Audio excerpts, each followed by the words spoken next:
everybody, how you doing today? It's a nice cloudy yet sunny day here in Bangkok.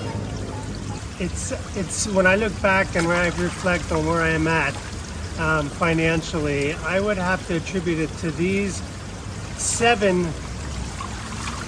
moves that I've made over the years and habits that I made over the years that have helped put me in the position that I am in, which is I'm planning to retire on a modest budget. I don't have millions. I don't have more than $1 million, but it is a modest budget that I'm going to have to manage very closely. But I thank God that I have what I have. It could have been more. I'll make another video on my biggest financial regrets, but I'll keep this just my best financial moves that I've made over the years that have been helpful to me, and I'm very glad that I did what I did. And by the way, this is Choice at Winding Down Chronicles of an Expat Going into Early Retirement. I'm not retired yet, but I'm getting there. I will definitely be retired within the next year. My contract ends in a year, and I'm very sure even if they get funding, that we'll probably phase out my position or try to raise up some staff within the organization to do my position. But I'm thinking if we have any portion of a cut, I will be retired, or I will lose my job by the end of the year, which is kind of what I was looking forward to. So this might be working out. So I'm definitely going to be retiring within the year, and it will probably be sooner in the next 5 to 6 months. So what have been my financial moves when I think about my past and what has helped me get to where I'm at now? So the first one is saving as much as I did and investing as much as I did. Yes, it could have been more, but it was enough to get me to a point where I can even consider retiring. I've been saving, my mother taught me saving, and that was a big one for her. And I just have employed that all of my life. I've never carried credit for anything. I never took a loan for anything. The only 2 loans in my life have been to go to school, paid for my college. I paid for my college all on my own. My parents supported me by supplementing my needs while I was in college, and also letting me live at home until I was able to pay off my loan. That was a big important thing for me, and just learning not to take credit on anything. The only other credit I've had or other loan was an investment purchase I made back in 2010, and it was kind of on a whim. A friend of mine told me that he had a couple houses, and I'm like, why don't I buy a house as an investment? And he worked with me, and we found a house, and I invested in that. So that was the only loan that I ever had. But that was self-paying, from the mortgage that I made, or the mortgage was paid by the renter, and then I just barely skimmed a small profit on every month, because there was always repairs and extra things I needed to make. But it was a good investment. I did earn equity over the years, and I ended up selling it 10 years later because it's very hard to manage that from overseas, even when I was paying for a manager to do it. So saving as much as I did and investing. Start early if you can. To the young ones, if you're out there, if you're younger than 40 to 30 years old, start saving and investing. Learn how to invest. Number 2, so when I did start, I made a few investing mistakes. I'll share that in another video. But when I started personally managing my own portfolio with the stock market, I joined an investment group. This was a lot of trial and error to find the group that I'm in now. But within this group, I'm part of a group. We don't all invest in the same thing. It's not just like everybody's just buying what everybody's buying. It's a mindset. It's a hive mind. It's learning from the other investors who have been investing for many years, and learning the psychology of investing, learning to understand the stock market, understanding how the stock market works. And I always thought it was just a gamble, but it's not. It's probably the best wealth making vehicle out there. And if you learn to understand how it works. And so joining this investment group, I've taken many courses within the investment group. They come with the membership. It's an annual membership of $700 a year. But the guy, he's a self-made multi-millionaire, and he teaches his skills. And then there's other millionaires in there who they help you navigate when the stock market is bad. They keep that strong mindset. So before, when I was managing my own portfolio in the market and the stock market dropped, if I bought a stock and I saw it drop like 5%, I would be freaking out. I was panicking. I was checking it every 5 minutes. Now I don't do that, and it's with the confidence of the people in the group to understand this is a market dip, or the stock is in a correction or a bear market, and then you look at those opportunities as buying opportunities when the market drops, not when the market's going up. You don't buy when it's going up. You buy when the market's going down, and you buy in high quality stocks. And I wouldn't have known to do that without this group. So huge benefit. Unfortunately, I learned it too late. I found the group too late, and I just can't imagine where I would have been if I had known about this or understanding the market 5 to 8 years ago, more than 5 years ago. So I've been in this group for more than 3 years. So it took me a while and then it took me a while to weed out some of the bad apples from the good apples, because I did follow a few people, and I knew they were all hype and they didn't know what they were talking about. But now I'm in two investment groups that I follow and I trust very much. They don't make my decisions for me, but they help me make my decisions. So that's number 3. That was number 2. So the third financial good move that I've made is I've learned to tithe to charity and tithe to the church. This is a biblical principle that my mother taught me from the first nickel I made, either from, what do they call it, what the parents give you? Either from, they give you a little money every week, an allowance. And she taught me the principle of tithing. She did it her entire life, and she attributes any kind of financial success she had to tithing. And I really saw that. I mean, what she was able to do with $1 was incredible. And it's a principle that I've applied my entire career. I've tithed at least 10% of my salary my entire life. And I really believe that God blessed that. And I think that I would encourage you to definitely look into that for yourself.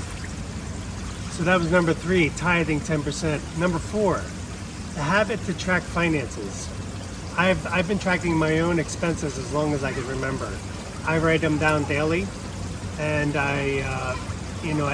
that's evolved. I used to be the pocketbook for when I traveled with friends back in Africa, in the Peace Corps days. I used to be the pocketbook. We would all put in a pot of money, or a little bit of money, into a pool, and then I would manage the money, and then I would keep track of the records. I would manage the money so that we didn't have to keep asking everybody to chip in. Everybody would put in, like, say, for example, $25, and then I would manage it, and then I would just pay the bill when we left somewhere. If we were traveling, I would pay for the tickets, and I would pay for this and that. And they never asked me to be accountable for it, show me where the money went. I just did it anyway. I would keep a small notebook, and I wrote down every single thing we spent money on. When I went back to the States, last time I went back, and I was going through my old stuff from Peace Corps, I found my old notebooks, my old expense reports, and I still had them. And it was just a habit that I've had my entire life, and that's part of my mom's influence. She was meticulous with her records, meticulous, keeping legal pads full of daily expenditure. She never automated, and she never really took it to another level to be, so for an expense report or in Excel, she never did anything like that. She tried. I tried to set her up like that, but it just wasn't in her. It was a little beyond what she was comfortable doing, so she kept everything by paper, and she manually reconciled her bank books every month. Or as far as back when she passed, she would often show me when I went home. She would show me her records just so I was aware. She wrote this down. She wrote this down. She had all the notes, how much was allocated or spent, and so it was pretty easy to trace. And when she passed, that was just a lifesaver to be able to see where her money went and what she was spending money on, because she was taken from us very quickly. She was killed by a drunk driver, and so because of how good her records were, we were able to pick up basically where she was. There's some other backstory there, but I won't bog us down. So what I do, I have advanced, and I keep track of my personal finances in Quicken. I use Quicken. I've been using Quicken for 15 years. I update my accounts every week, and then I reconcile my accounts every month. So for cash is a little different. So I still keep a manual record, but it's in an Excel spreadsheet. So I developed this Excel spreadsheet that I track every little expense, even 5 baht, equivalent of 5-10 cents. I track it, and I put it into the Excel spreadsheet, and it's linked to my chart of accounts. That's a copy of the chart of accounts from the Quicken software, so that when I do my monthly expenditure and put that and consolidate, I will run a pivot table, and then it consolidates all my individual entries into my chart of accounts into a pivot table, and I can sum up instantly how much I've spent in each category for every month. And then I take that monthly report and I enter that amount into the category, into Quicken, in a lump sum. So say for example I spend 10-15 times for a motorcycle taxi, which is often true. So the total sum ends up being 500 baht for the month. So instead of 10 individual transactions entered into QuickBooks, so instead of 10 different transactions entered into QuickBooks, it's one entry for 500 baht. And then I have the backup of the Excel spreadsheet if I ever want to go back, but I don't. So that's getting a little too petty for me. So I'm able to manage my cash that way in QuickBooks, and then I export the reports. One of the problems with Quicken, is it doesn't really compile reports when you have multiple currencies. So I have US dollar, I have baht, I have Lao Kip, I have Myanmar Chat, I have multiple currencies that I spend money in.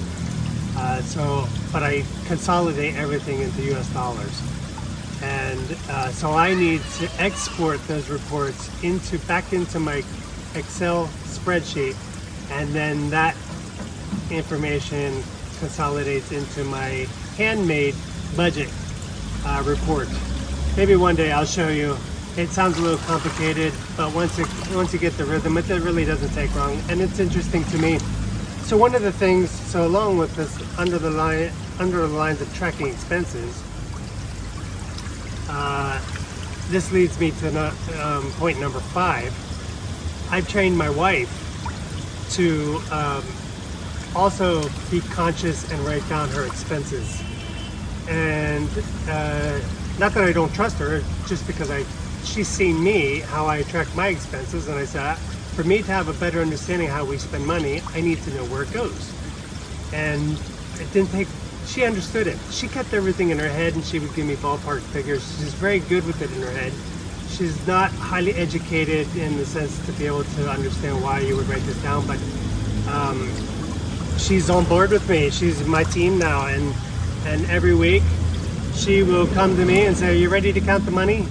And she'll sit on the edge of the bed and she'll prop her leg up like she's a secretary, and she'll put her glasses on and she'll read me her expenses for the week. And it takes 2 minutes, 2 to 5 minutes. We have fun with it. 2 to 5 minutes. And then I'll enter that into my Excel spreadsheet and into my QuickBooks, and then spit out my report, and then I'll let her know. I'll give her an overview, but she doesn't really care. She's just happy to be part of that process, and it just trained her to be a little more conscious about writing things down, because we need to know how we're spending our money. But anyway, it's good to have a great team person on, and that reminds me, if you can get your spouse or your partner or your family on board with this kind of tracking of expenses, it's a game changer. Number 5. These aren't necessarily in order of importance, but number 5, this is pretty important. Understanding accounting and bookkeeping. I'm glad I took the courses I did. You don't need to be. I've taken advanced accounting and finance and other things, other courses that aren't necessary for this. You just need some basic bookkeeping. Higher level accounting does help, but it's not necessary. And it's just one of those skills you need your whole life, or you should have for your whole life, regardless of what you do. I can't imagine, when I see some of the people at work, when we talk about budgets, they can't do it. Or they don't know how to reconcile a bank book. They just didn't learn basic bookkeeping principles. But I've been doing this my whole life. Fortunately, it was something of importance for my mother to show me. And then when I did in school, I took business courses, and then in college it was accounting and finance. So I'm really grateful that that helps me be much more comfortable with my finances than I would have been if I didn't have these courses. And finally, number 6, getting the 6% match at work. So this is the job I'm in now. This is the first time that I had a job where I could put in a 6% match. All my other jobs, just wasn't there. It just wasn't offered, and I don't know if it's particular to NGOs, but this one they offered a match. You could invest of your own money up to 15% of your monthly income, but the organization will only match 6%. I'm telling you, if your organization offers this, take it. It's free money. It is a 100% return on your investment. Every month guaranteed. Don't miss out on that. It's the best investment you can make. It's the safest investment you can make other than in yourself. So get the match from your organization and do it for as long as you can. I only personally I only do 6% because I think I can do better in the stock market beyond 6%. And quite frankly, I need a little more flexibility on what I can do with my money. But get the 6% if you can. Get the match. If it's more, do it. If this was 10%, I'd take it. It's a great benefit. So those are my best financial moves over the past. Not the best. I probably will think some more. But these are some good financial moves when I think about my past, and I'm grateful I did what I did. So tell me about you. Do you have any good moves that you've made? Anything you can share with any of us on the channel? And I really appreciate to hear from you. I'm very interested in personal finance. Unfortunately, I only got into it more later in my life. But and you know, I've read a lot of books on personal finance, how to become a millionaire, you know, investments, you know, reading stock market books, and just taking courses and listening to people that I trust online to understand how they manage and how they've become self-made millionaires. But be careful out there. There's a lot of fakes and a lot of people who don't know what they're talking about. Anyway, this is not financial advice. These are my personal good moves. Share again if you can. Thanks for joining me on this side of the world, and until the next one, take it slow.